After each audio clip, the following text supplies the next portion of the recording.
हरे कृष्णा, जय श्री राधे दोस्तों। तो आज हम सुनेंगे पुत्रदा एकादशी की व्रत कथा। तो एक समय युधिष्ठिर ने पूछा, मधुसूदन, श्रावण के शुक्ल पक्ष में किस नाम की एकादशी होती है? कृपा मेरे सामने उसका वर्णन कीजिए। भगवान श्री कृष्ण बोले, राजन, प्राचीन काल की बात है। द्वापर युग के प्रारंभ का समय था। माहिष्मतीपुर में राजा महिजित अपने राज्य का पालन करते थे, किंतु उन्हें कोई पुत्र नहीं था, इसलिए वह राज्य उन्हें सुखदायक प्रतीत नहीं होता था। अपनी अवस्था देख राजा को बड़ी चिंता हुई। उन्होंने प्रजावर्ग में बैठकर इस प्रकार कहा, प्रजाजनों, इस जन्म में मुझसे कोई पातक नहीं हुआ है।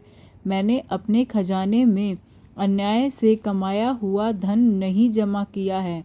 ब्राह्मणों और देवताओं का धन भी मैंने कभी नहीं लिया। पुत्रवत प्रजा का पालन किया है। धर्म से पृथ्वी पर अधिकार जमाया है। दुष्टों को, चाहे वह बंधु और पुत्रों के समान ही क्यों न हो, दंड नहीं दिया। शिष्ट पुरुषों का सदा सम्मान किया है और किसी को द्वेष का पात्र भी नहीं समझा। फिर क्या कारण है जो मेरे घर आज तक पुत्र की उत्पन्न नहीं हुआ? आप लोग इसका विचार करें। राजा के वचन सुनकर प्रजा और पुरोहितों के साथ ब्राह्मणों ने उनके हित का विचार करके गहन वन में प्रवेश किया। राजा का कल्याण चाहने वाले वे सभी लोग इधर उधर घूमकर ऋषि सेवित आश्रम की तलाश करने लगे। इतने में उन्हें मुनिश्रेष्ठ लोमश जी के दर्शन हुए। लोमश जी दर्शन के तत्वज्ञ, संपूर्ण शास्त्रों के विशिष्ट विद्वान, दीर्घायु और महात्मा थे। उनका शरीर लोम से भरा हुआ है। वे ब्रह्मा जी के समान तेजस्वी हैं। एक एक कल्प बीतने पर उनके शरीर का एक एक लोम विशीर्ण होता है, टूटकर गिरता है, इसलिए उनका नाम लोमश हुआ है। वे महामुनि तीनों कालों की बातें जानते हैं। उन्हें देखकर सब लोगों का बड़ा हर्ष हुआ। लोगों को अपने निकट आता देख लोमश जी ने पूछा, तुम सब लोग किस लिए यहाँ आए हो? अपने आगमन का कारण बताओ। तुम लोगों के लिए जो हित कार्य होगा मैं उसे अवश्य करूँगा।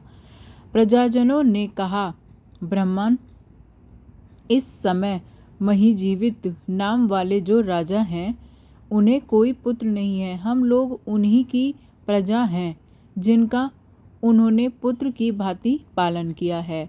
उन्हें पुत्रहीन देख उनके दुख से दुखित हो हम तपस्या करने का दृढ़ निश्चय किया है और यहाँ आए हैं।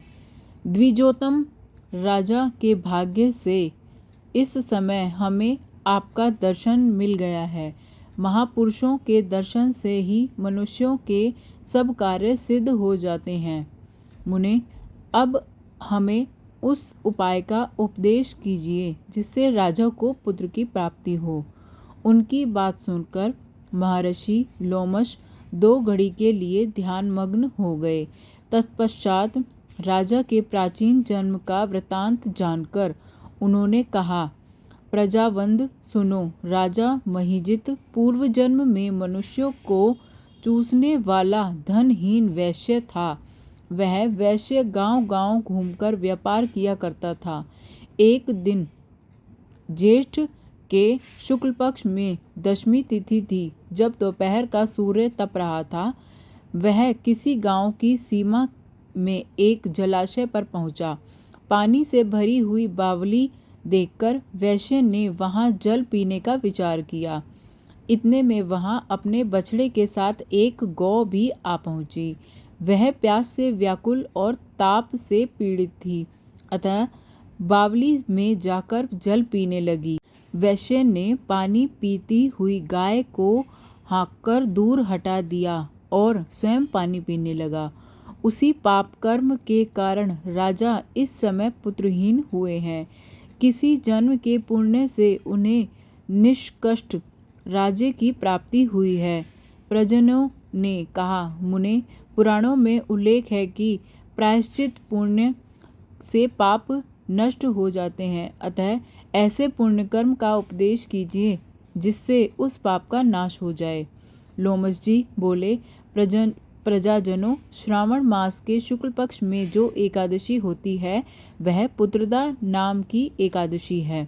वह मनोवांछित फल प्रदान करने वाली है। तुम लोग उसका प्रतीत व्रत करो। यह सुनकर प्रजाजनों ने मुनि को नमस्कार किया और नगर में आकर विधि पूर्वक पुत्रदा एकादशी के व्रत का अनुष्ठान किया। उन्होंने विधि पूर्वक जागरण भी किया और उसका निर्मल पुण्य राजा को अर्पण कर दिया। तत्पश्चात रानी ने गर्भ धारण किया और प्रसव का समय आने पर बलवान पुत्र को जन्म दिया। इसका महात्म्य सुनकर मनुष्य पापों से मुक्त हो जाता है तथा इहलोक में सुख पाकर परलोक में स्वर्गीय गति को प्राप्त करता है। तो यह है आज की पुत्रदा एकादशी की व्रत कथा। तो अगर आपको ये कथा पसंद आई हो, वीडियो अगर अच्छी लगी हो तो प्लीज़ वीडियो को लाइक करें, चैनल को सब्सक्राइब करें और अपने दोस्तों और रिलेटिव्स के साथ ज़रूर शेयर करें। तो चलिए मिलते हैं आपसे एक अगली नई वीडियो में। तब तक के लिए हरे कृष्णा, जय श्री राधे, जय श्रीमन नारायण, हर हर महादेव।